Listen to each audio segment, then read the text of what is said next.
आज की क्लास में मैथ के 5 महत्वपूर्ण क्वेश्चन को देखेंगे जो हर एग्जाम में कहीं न कहीं बार-बार पूछे ही जाते हैं। देखिएगा पहला क्वेश्चन में क्या पूछा गया है, पढ़िएगा। पूछा जा रहा है कुछ धनराशि राम, श्याम, मोहन में 3:4 और 5 3, 4 और 5 के अनुपात में बाँटी जाती है। कह रहा है कि यदि श्याम को 1200 रुपये मिले, कितने मिले? 1200 रुपये मिले, तो राम को कितनी राशि मिलेगी? पहले उनका अनुपात देख लेते हैं। राम को जो राशि मिली वो किस अनुपात में मिली है? 3 के अनुपात में। और जो श्याम को मिली किस अनुपात में मिली है? 4 के अनुपात में मिली है। और मोहन को जो राशि मिली है किस अनुपात में मिली है?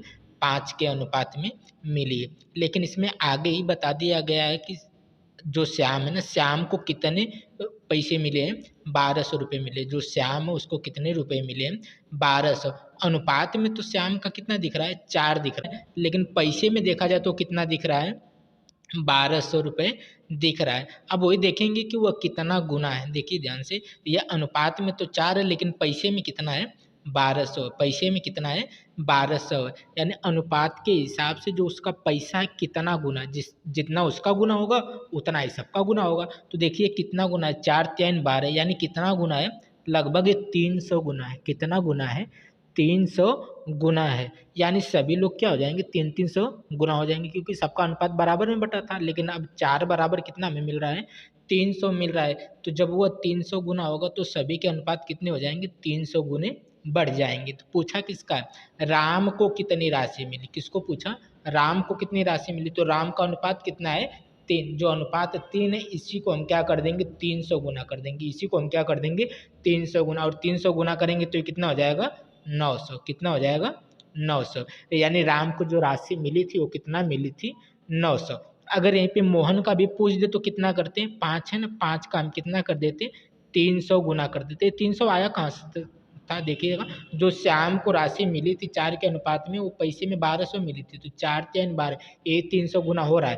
तो जब 300 गुना, अब मोहन का भी पूछ दे, अगर 300 गुना करेंगे तो 5 3 कितना हो जाएगा?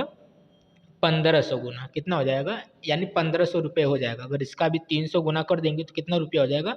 1500। वैसे हमसे पूछा किसका था? राम का। तो राम का कितना हो गया था? 900। यानी राम को जो राशि मिली थी कितनी मिली थी? 900। आगे देखिएगा क्वेश्चन, अगला क्वेश्चन देखिएगा क्या कहा जा रहा है। पूछा जा रहा है कि यदि 4500 रुपये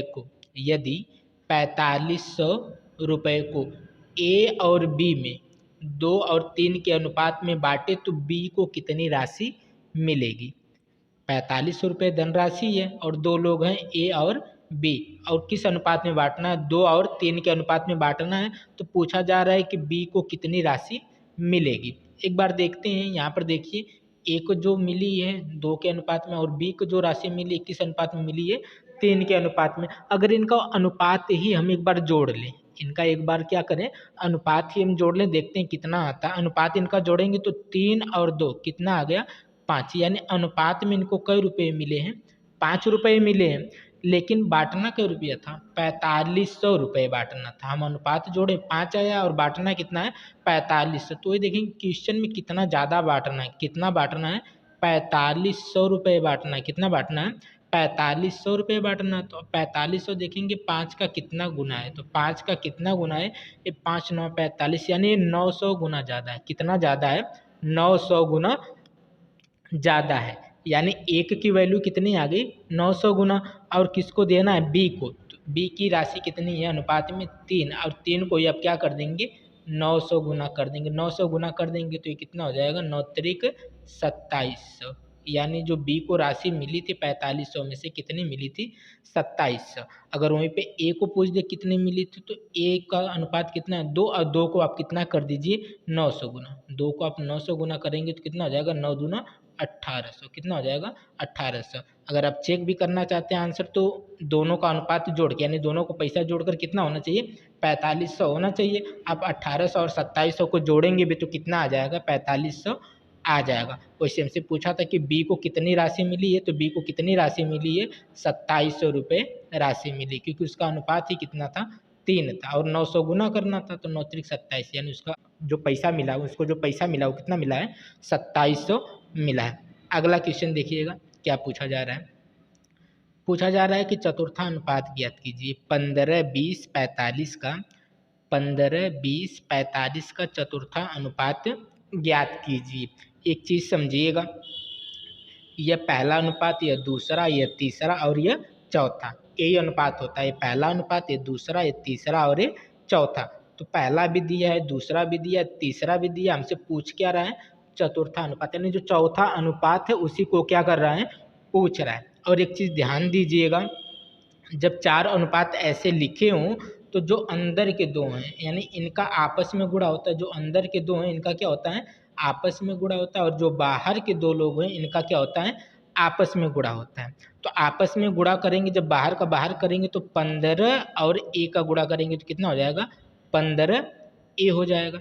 इस समानुपात का मतलब बराबर होता है, इस चीज़ को ध्यान रखिएगा, बीच में बराबर का चिन्ह लगाएंगे और इन दोनों का आपस में गुणा कर लेंगे तो कितना आएगा, 20 और गुणे में क्या आएगा, 45। जब 20 गुणे 45 करेंगे तो इस 15 से इस 45 को हम काट सकते हैं क्योंकि बीच में बराबर लगा है।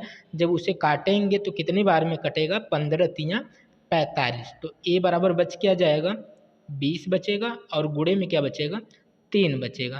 तो ए बराबर आ कितना जाएगा, 20 तियाँ 60 आ गया। यानी ए की वैल्यू कितनी आ गई, 60 आ गई। यानी जो चतुर्था अनुपात हमारा हो गया कितना हो गया, 60 हो गया। बस एक चीज़ ध्यान रखिएगा, अंदर का अंदर गुणा करेंगे और बाहर की चीज़ों का बाहर गुणा करेंगे और बीच में बराबर लगा देंगे। जो कटने वाली चीज़ होगी उसको हम काट देंगे और जिसकी वैल्यू चाहिए उसके बराबर निकल के आ जाएगा। आइए देखिए अगला क्वेश्चन क्या है।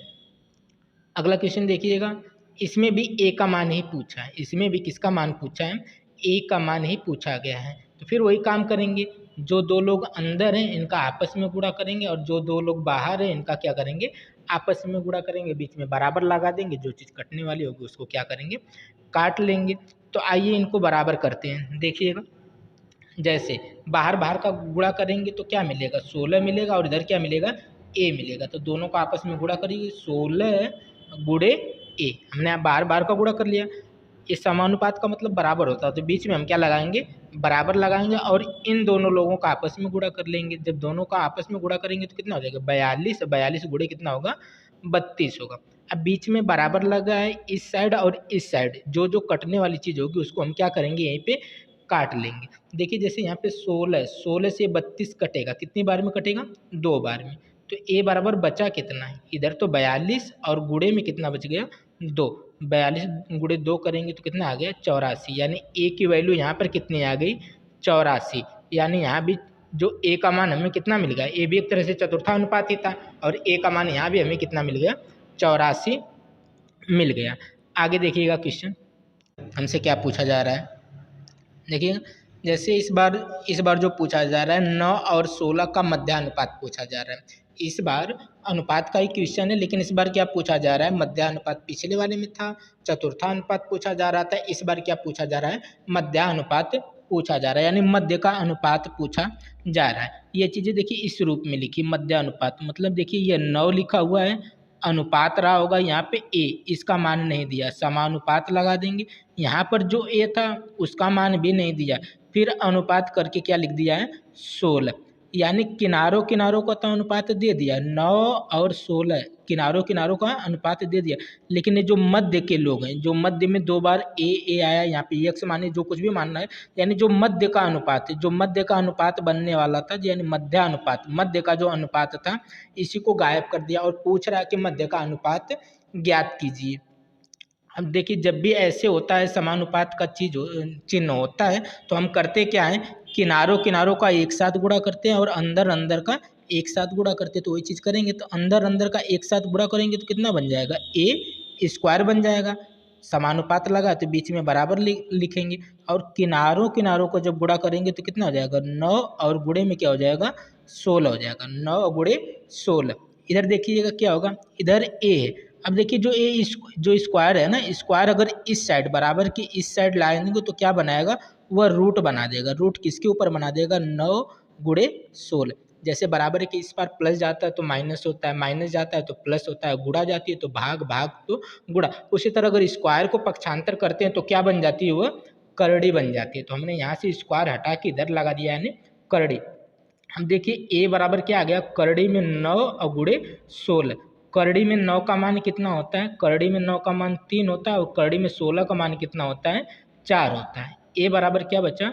ए बराबर 3 गुणे 4। 3 गुणे 4 का मतलब कितना हो गया? 4 3 12, यानी ए बराबर कितना आ गया? 12। ए बराबर कितना आ गया? 12, यानी ये क्या हमारा आंसर सही। यानी मध्य के अनुपात कितने कितने थे? 12 अनुपात 12, यह मध्य के अनुपात थे। तो मध्य अनुपात कितना बताएंगे हम अपना आंसर? मध्य का अनुपात 12 बता देंगे।